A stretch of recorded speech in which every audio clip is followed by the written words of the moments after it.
Le département et Antenne Réunion vous présentent Lien social.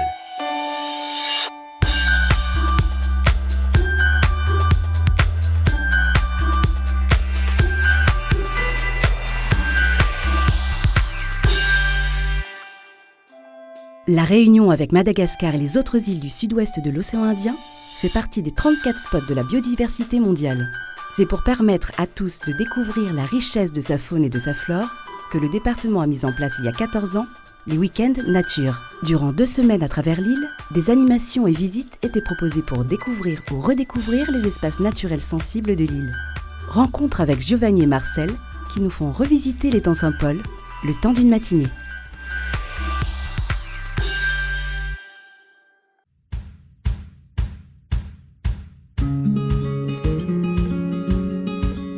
Nous allons pendant toute une matinée découvrir la totalité, pourrais-je dire, de la réserve. Parce qu'habituellement, lorsque l'on fait une visite, on découvre par petits secteurs. Et donc aujourd'hui, avec Marcel, qui est guide conférencier, nous allons explorer ce qu'est la plus grande zone humide littorale des Mascareignes. Il est 7h ce samedi-là quand une quinzaine de marcheurs s'élancent de la chaussée royale à Saint-Paul en direction de la réserve naturelle de l'étang.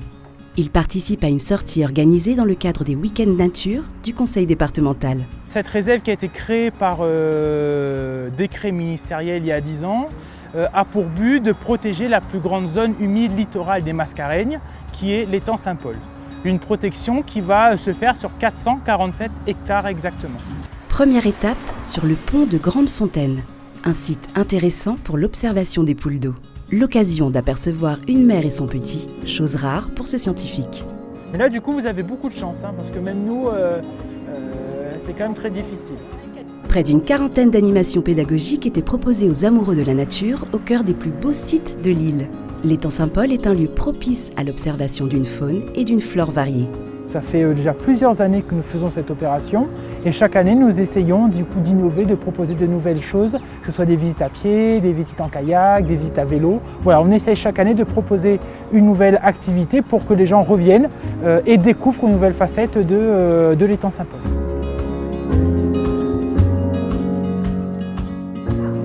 C'est en empruntant la route du Tour des Roches que le groupe de visiteurs va rejoindre le moulin à eau. C'est au tour de Marcel Thibevaux, conférencier, de prendre la parole. Ici, on est sur le site du moulin à eau. Ce moulin appartenait anciennement, au XIXe siècle, à la famille Delaunay de la Perrière. La roue que nous voyons actuellement est récente. C'est une copie de l'original qui était dans un état qui était très abîmé. Donc on l'a remplacé il y a à peu plus d'une dizaine d'années maintenant. C'est l'occasion pour les plus jeunes d'en apprendre davantage sur ces sites oubliés. Enfin, moi, je pensais par exemple que c'était la version originale, mais en fait, c'était pas la vraie, ils avaient reconstruit. Ce circuit est extrêmement riche parce que nous sommes là vraiment sur un territoire qui a assisté aux origines du peuplement. On est vraiment sur le berceau du peuplement de l'île de la Réunion, ancienne île Bourbon, et on est à peine à 3 km du vieux Saint-Paul. Et donc là, on est sur un territoire extrêmement riche d'un point de vue historique et archéologique également, puisqu'on a encore de nombreuses traces matérielles. La balade se finit dans la forêt domaniale et sur la passerelle qui relie Cambrai au centre-ville de Saint-Paul. Un point de vue idéal pour apprécier les arabesques du ski nautique. J'ai appris des choses par rapport à comment on définit une zone protégée, parce qu'il y a différentes parties. Donc il y a des zones sur lesquelles on peut accéder, mais en faisant attention. Puis il y a des zones au contraire qui sont totalement interdites. Et c'est important de savoir pourquoi il y a ça. Donc moi je trouve que le travail sur le patrimoine c'est fondamental pour bien comprendre son histoire et oui, moi j'apprends des choses à chaque fois que je me promène et qu'on m'explique. Retour au parking par le front de mer. L'étang Saint-Paul reste un lieu unique à La Réunion. Au milieu de la ville, son écosystème est fragile. Ces week-ends nature ont pour but de sensibiliser les Réunionnais. C'est très important pour le département de protéger les milieux naturels, les espaces naturels sensibles. Pourquoi ? Parce qu'à La Réunion, nous avons la chance d'avoir une biodiversité extraordinaire et il faut aujourd'hui protéger cette biodiversité qui est connue mondialement et qui est malheureusement très fragile et donc menacée. Chaque année au mois d'octobre, le département propose de nombreuses sorties gratuites pour découvrir l'île sous différents aspects. 2018 était la 14e édition des Week-ends Nature.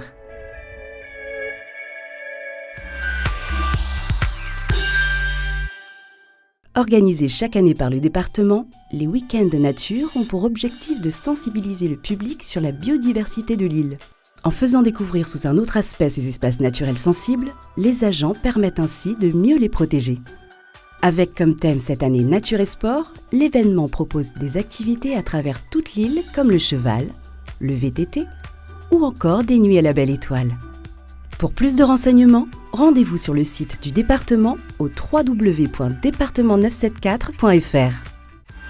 Lien social accompagne les Réunionnais pour la mobilité. Je m'appelle Ismaël Badat, j'ai 21 ans, je viens de Saint-André de la Réunion et je suis ici pour me former en boucherie à Marseille. Après mon bac en 2014, je me suis tout de suite inscrit au CNARM. Je n'ai pas eu de billets à payer et tous les mois j'ai reçu un complément de salaire. Et même avec le CNARM, j'ai eu l'aide à l'installation. Et ici, comme il y a le réseau de viande, on est dans l'Europe, il y a plus de marchandises, plus de choix, j'ai préféré faire ma formation ici. Je suis ici, je travaille. Personnellement, j'en ressens grandi. J'ai un bagage maintenant, je peux travailler partout. L'étape après, c'est de retourner à La Réunion, à terme d'ouvrir ma propre boucherie, la boucherie Badat.